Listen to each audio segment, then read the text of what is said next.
మీరెంతగానో ఎదురు చూస్తున్న కొత్త వరితో కుర్చీలు ఇంకా తోరణం ఎలా అల్లాలో చూసేద్దామా మరి? మన భారతీయ సంస్కృతిలో వరిధాన్యానికి ప్రత్యేకమైన స్థానం ఉంది కదా.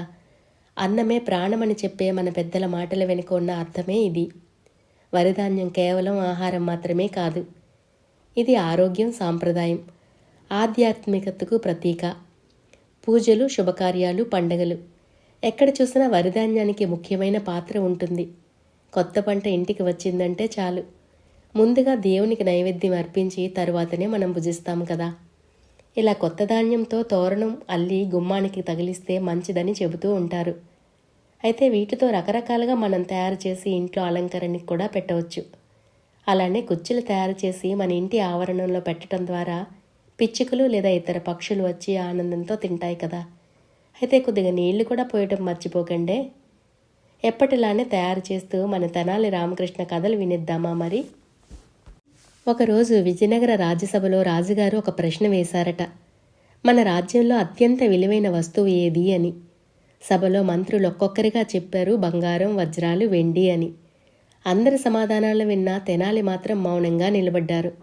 రాజుగారు అడిగారు, తెనాలి, నీ అభిప్రాయం ఏమిటి అని.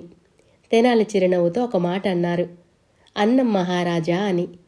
సభ అంతా నిశ్శబ్దం. రాజుగారికి చాలా కోపం వచ్చింది. బంగారానికి మించినది అన్నమా అని గట్టిగా అడిగారట. అప్పుడు తెనాలి ప్రశాంతంగా ఇలా అన్నారట, మహారాజా, ఒక మనిషికి బంగారం కడుపు నింపుతుందా? ఆకలితో ఉన్నవాడికి వజ్రం పనికొస్తుందా?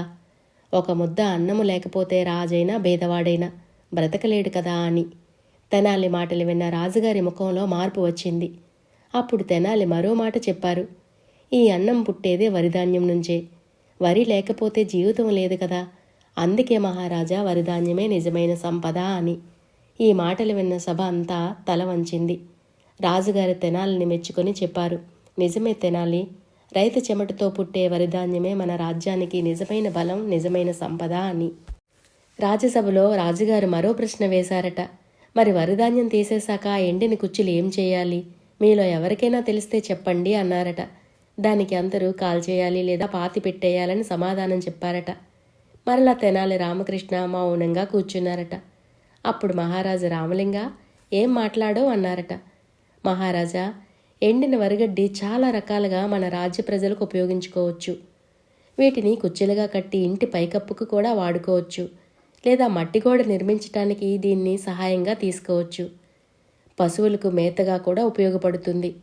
ఇన్ని రకాల ఉపయోగాలు ఉన్నప్పుడు గడ్డిని ఎలా కాల్చేస్తాం మహాప్రభు అని అన్నారట. తెనాలి రామకృష్ణన్ అభినందించి రాజు మంచి బహుమతి కూడా ప్రకటించడం జరిగింది. ఈ విషయం రాజ్య ప్రజలకు తెలియపరిచేయవలసిందిగా ఆజ్ఞాపించారట మహారాజు. వరి పండించటం వెనుక ఉన్న కష్టం, పంట ఇంటికి వచ్చాక అన్నీ మరిచి కుటుంబం కడుపు నిండా తిని ఏ లోటు లేకుండా ఉండాలన్నదే రైతు కోరుకుంటాడు కదా. అలాంటి అన్నదాత ఏనాడు అన్నం అనవసరంగా పడేయడు. అన్నం పరబ్రహ్మ స్వరూపం అని నేను చిన్నప్పటి నుంచి వింటున్నాను. ఎంత కావాలో అంతే ఉంచుకో, సగం సగం తిని పడేయకు అనేవారు మా నాన్నమ్మ. ఒక విషయం నన్ను ఈ మధ్య చాలా బాధ పెట్టింది. ఏదైనా కార్యమైనాక మిగిలిపోయిన వాటిని వీధి చెత్త తొట్టిలో పడేయడం చూశాను. నా మనసు చాలా బాధపడింది. వాళ్ళకి వెళ్ళి చెప్పాను కూడా, ఇలా మిగిలిన వాటిని పడేయకుండా ప్యాక్ చేసి ఈ మెతుకు కోసం ఎదురు చూస్తున్న వారికి పనిచేయొచ్చు కదా అని. మా దగ్గర అంత టైం లేదు అన్నారు. చాలా బాధపడ్డాను. మన ఇంట్లో ఏదైనా కార్యం అయినప్పుడు ఎక్కువ తక్కువ అవటం సహజమే కదా. అలా మిగిలిన వాటిని వెంటనే ప్యాక్ చేసి పంచి వచ్చే సందర్భాలు కూడా ఉన్నాయి. నాకు తెలిసిన నా ఫ్రెండ్స్కి కూడా ఇలా చేయమని చెబుతూ ఉంటాను. మీరు కూడా అలా చేస్తారని భావిస్తూ ఉన్నాను. ఇలాంటి మరెన్నో ఇంట్రెస్టింగ్ విషయాల కోసం మా ఈ క్రియేషన్స్ని ఫాలో అవ్వండి.